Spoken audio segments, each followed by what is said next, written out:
Yeah, take a number. I was lightning before the thunder.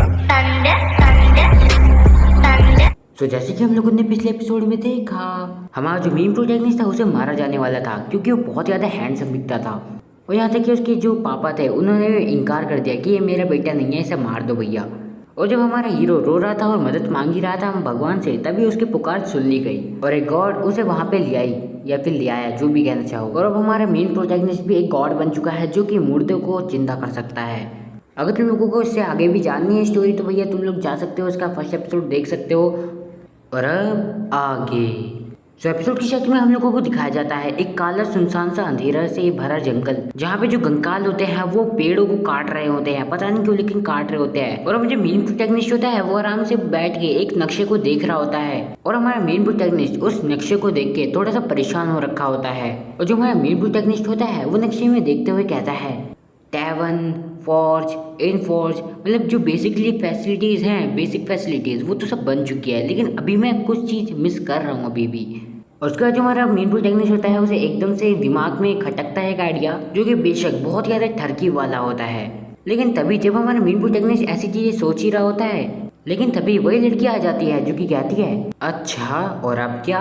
वो बहुत ज़्यादा गुस्से में मूड में लग रही होती है। और उसके बाद जो हमारा मेन प्रोटैगनिस्ट होता है वो कहता है मैं तो बस एक विंड मिल के बारे में सोच रहा था, तुम्हें क्या लगता है हमें एक विंड मिल बनाना चाहिए यहाँ पे, है ना। लेकिन वो जो लड़की होती है वो बहुत ज़्यादा घूर घूर के हमारे मेन प्रोटैगनिस्ट को देख रही होती है जैसे इसकी तो आज खैर नहीं। और जो हमारा मेन प्रोटैगनिस्ट होता है ऐसा लगता है जैसे उसकी भी फटिया हाथ में आ गई।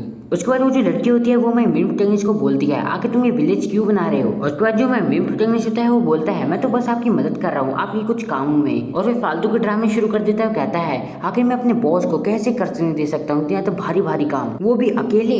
और वो जो लड़की होती है वो मन ही मन कह रही होती है इसमें तो कॉमन सेंस ही नहीं है, ये बंदा सीवर बना रहा है वो भी बिल्कुल ही वाटर पंप के बिल्कुल ही बगल में, इसको तो कोई रिस्क का अंदाजा ही नहीं है। और उसके बाद वो ये भी कहती है सिर्फ गॉड्स ही जानते हैं क्या के मॉन्स्टर्स को कैसे बनाते हैं, वो ये तो अभी आया है, क्या मेरे को इसे बनाने देना चाहिए, कंस्ट्रक्शन में मदद करने देनी चाहिए। और उसके बाद वो जो लड़की होती है वो हमारे मेन प्रोटैगनिस्ट को कहती है क्या मैंने बोला था तुम्हें ये सब चीजें करने के लिए, और क्या तुम्हें जो करना था वो तुमने कर लिया। और उसके बाद जो हमारा मेन प्रोटैगनिस्ट होता है वो कहता है वो भी बहाने बनाते हुए मैं बिल्कुल ही श्योर हूँ बॉस, ये बहुत ज्यादा हार्ड होता होगा आपके लिए इतना सब कुछ करना, इतनी सारी चीजों को देखना होता है आपको। और वहीं पे वो जो लड़की होती है वो मन ही मन सोच रही होती है क्योंकि यहाँ पे यही एक इकलौता नेक्रोमेंसर है, तो यही है जो उन कास्ट को स्पेल कर सकता है। और साथ ही साथ जो स्टेप्स हैं इनके मतलब कास्ट को स्पेल करने के वो बहुत ज़्यादा कॉम्प्लेक्स होते जाते हैं आगे। और वैसे भी ये कुछ छोटी छोटी एडजस्टमेंट तो कर ही पा रहा है और ये काफ़ी अच्छे काम भी कर रहा है। और इसने लगभग 100 पीपल को तो वैसे भी जिंदा कर दिया है, पर अभी भी हजारों डेड बॉडीज यहाँ पे पड़ी हुई हैं आसपास। और जो हमारा मेन प्रोटैगनिस्ट होता है वो कह रहा होता है इसलिए मैं आपको कह रहा था कि आप लोगों को जिंदा करने में ज़्यादा टाइम लगाइए और मैं विलेज को संभालता हूँ, और इसलिए मैंने 7वें क्वार्टर को भी खत्म कर दिया है। हा। लेकिन जैसी ये बात जो है वो लड़की सुनती है वो कहती है क्या क्या तुमने अभी क्या कहा। और जो हमारे मेन प्रोटैगनिस्ट होता है वो कहता है मैंने अभी तक बस 5871 पीपल्स को ही अभी तक बचाया है, दोबारा जिंदा किया है।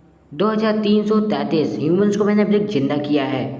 और वहीं पे साथ ही साथ मैंने कुछ ईड्स को भी जिंदा किया है जो कि है 1314।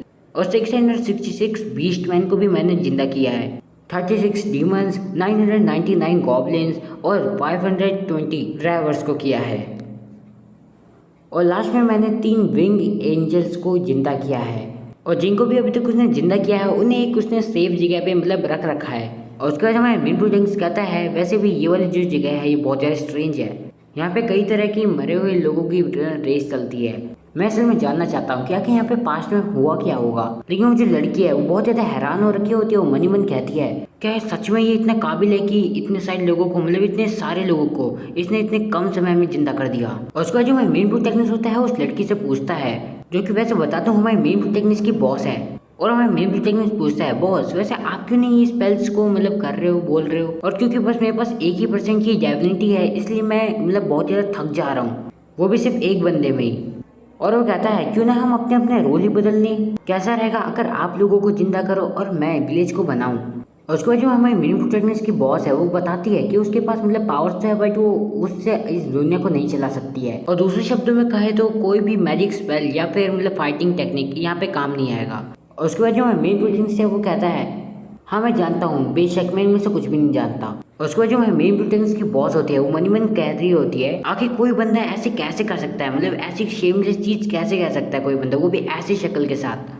उसके बाद जो मेन प्रोटैगनिस्ट की बॉस होती है उस पर चिल्लाते हुए कहती है, अगर मैं खुद से कर सकती तो आखिर मैं तुम्हें यहाँ पे क्यों लाती, तुम्हारा काम है मरो को जिंदा करना और बस यही तुम्हारा काम है और इसे समझ जाओ, समझ गए। और उसके बाद जो मेन प्रोटैगनिस्ट होता है वो कहता है, यस मैम मैं समझ गया, मैं बस एक वर्कर हूँ और मैं गॉड ऑफ वर्कर हूँ। और उसके बाद जो हमारी मेन प्रोटैगनिस्ट की बॉस होती है वो कहती है, अगर ऐसा ही है तो मैं जाती हूँ और विलेज को बनाती हूँ और तुम लोगों को जिंदा करने पे लग जाओ। और उसके बाद वो वहाँ से चली जाती है। लेकिन तभी हमारा मेन प्रोटैगनिस्ट कहता है, पर मैंने तो विलेज का कंस्ट्रक्शन बस खत्म ही कर दिया है। और उसके बाद जो उसकी बॉस होती है वो कहती है, अभी तुमने क्या कहा, तुमने कंस्ट्रक्शन खत्म भी कर दिया। और फिर हमारा मेन प्रोटैगनिस्ट कहता है, हाँ बिल्कुल सही सुना, पर शायद तुमने नोटिस नहीं किया है क्योंकि यहाँ पे इतना ज्यादा कोहरा हो रखा है और क्योंकि अभी जो जगह है ये रहने लायक बनने वाली है, इसलिए मैं सारा का सारा कोहरा सोख लेता हूँ। और इतना कहने के बाद हमारा जो मेन प्रोटैगनिस्ट होता है वो एक चुटकी बजाता है, जिसकी वजह से वहाँ पे एक आंधी सी आने लग जाती है और बहुत ही तेज मतलब हवाएं चलने लगती हैं और वहाँ पे जितना भी कोहरा जैसा होता है वो सारा का सारा हटने लग जाता है।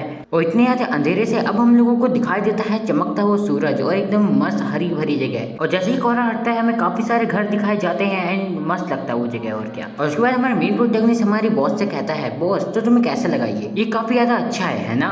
और उसके बाद उसकी जो बॉस होती है वो कहती है, मेरे ख्याल से मैंने तुम्हें अंडर एस्टिमेट किया, टाइप एयर सिर्फ तुम ही हो जो कि शेफ बन सकते हो यहाँ पे। और उसके बाद जो मेन प्रोटैगनिस्ट होता है वो बेहोश होने का नाटक करता हुआ कहता है, बॉस मैंने कुछ ज्यादा ही और शौक लिया है, शायद मैं बहुत ही जल्द मर जाऊंगा। और वो अपनी बॉस के ऊपर ऐसे गिर सा जाता है। और उसके बाद उसकी जो बॉस होती है उसे बहुत ही गंदी वाली नजर से देखने लग जाती है और कहती है, अच्छा तो ऐसा है। और उसके बाद उसकी जो बॉस होती है वो कपड़े उतारने लग जाती है, क्योंकि हमें भी पता है जैसे उसकी बॉस कपड़े उतारती है वो एक बहुत ही बड़े राक्षस में बदल जाती है। और उसके बाद जो मेन प्रोटैगनिस्ट होता है वो कहता है, रुको रुको बॉस मैं समझ गया। और उसके बाद जो उसकी बॉस होती है वो कहती है, चलो ठीक है इस बार मैंने तुम्हें छोड़ दिया। और उसके बाद मेन प्रोटैगनिस्ट कहता है, मैं तो इतना ज्यादा डर गया था कि मेरे को ऐसा लगा कि मैं मर ही जाऊंगा आज ही। और उसके बाद जो उसकी बॉस होती है उससे पूछती है, अभी तक तुमने जितने भी लोगों को जिंदा किया है वापस, उनकी तो मेमोरी भी बहुत ज्यादा बेकार है और इंटेलिजेंट भी नहीं है इतने, तो अब आखिर कैसे वो अपने रोल्स को निभाएंगे, क्या तुम्हारे पास इसके लिए कोई प्लान है। उसके बाद जो हमारा मेन प्रोटैगनिस्ट है वो कहता है, ये तो बहुत ज्यादा ईजी है, मेरे को पहले से ही पता है हमारे जो विलेज है उसकी लोकेशंस क्या क्या है और कैसी हैं, और जो चीज़ हमें बस करनी है वो है बस कॉपी। यहाँ पे जितने भी विलेजर्स हैं उनकी मेमोरी को हम मेरी जो डेमोक्रेसी वाले जो है बंदे हैं उनके अंदर डाल देंगे, और जिन्हें मैंने जिंदा किया है अगर उनके अंदर मैंने एक बार इस मेमोरी को कॉपी कर दिया बिना मरे हुए उनके,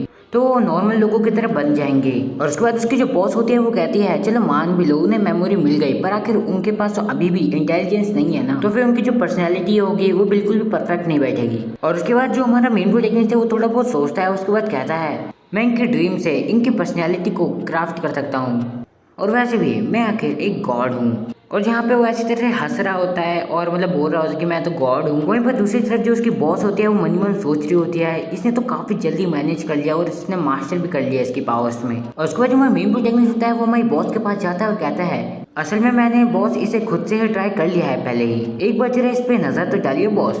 और उसके बाद हमें एक लड़की को दिखाया जाता है जो कि कहती है, मेरे पास एक टेलर की शॉप है और मेरा सपना है कि मैं शादी करूँ टाइप एयर से। और उसके बाद जो दूसरी लड़की होती है वो कहती है, मैं ओनर हूँ इनकी और मेरा ये ड्रीम बिल्कुल नहीं है कि मैं टाइप एयर से शादी करूँ या फिर ऐसा ही और कुछ। और उसके बाद तीसरी लड़की आती है जो कि बताती है कि वो एक जनरल स्टोर है उसके पास, और इसका जो ड्रीम है वो सही में बताऊँ तो यार बहुत ही ज्यादा मतलब बहुत ज्यादा थर की लेवल का डाला है इस बंदे ने, बस समझ जाओ फिर। उसके बाद जो मेन प्रोटैगनिस्ट यानी कि टायर होता है वो बोलता है, चिंता मत करो मैं तुम सबके ड्रीम्स को फुलफिल करूंगा, वो भी एक एक करके। और उसके बाद जो उसकी बॉस होती है वो कहती है, तो बस इतना ही था क्या तुम्हारी तरफ से। और उसके बाद उसे बहुत ज्यादा गुस्से में मूड में कहती है और कहती है, पक्का ये किसी न किसी दिन तो तुम्हारे साथ होगा ही। और बस फिर अपने रूप में आ जाती है और उसके बाद टाई की खैर नहीं। और उसके बाद जो सीन है वो शिफ्ट होता है और हम लोगों को दिखाया जाता है कि जितने भी कैरेक्टर्स है वो सही तरह से काम कर रहे हैं और मतलब नॉर्मल जो बातें चीतें करते हैं वो लोग मतलब जैसे हम लोग करते हैं वैसे ही कर रहे हैं। उसका जो हमारी बॉस है वो अपने कपड़े पहनते हुए ये सब चीज़ें देख रही होती है, और वहीं पे हमें दूसरी तरफ दिखाया जाता है हमारे टायर को जो कि हमारा मेन प्रोटैगनिस्ट होता है जो कि बहुत ही बुरी तरह से पिला हुआ होता है। और उसके बाद उसकी जो बॉस होती है वो कहती है, चलो ये वाला स्टेज तो हो गया। और उसके बाद जो हमारा मेन प्रोटैगनिस्ट है वो कहता है, क्या एक नया मिशन है। और उसके बाद जो हमारी बॉस होती है वो कहती है, हाँ अब हमें लेवल सिस्टम को ठीक करना है। और उसके बाद जो हमारा मेन प्रोटैगनिस्ट होता है वो कहता है, क्या लेवल सिस्टम। सो यही भी हमारा जो एपिसोड होता है वो खत्म हो जाता है। एंड अगर तुम लोगों को आज की वीडियो पसंद है तो वीडियो को लाइक करो, चैनल को सब्सक्राइब करो, और तुम लोग चिंता मत करो इसी के आगे के एपिसोड जो है वो मैं लाता रहूँगा, तुम लोग टेंशन मत लेना। एंड मिलता हूँ तुमसे अगली वीडियो में। Until then peace out.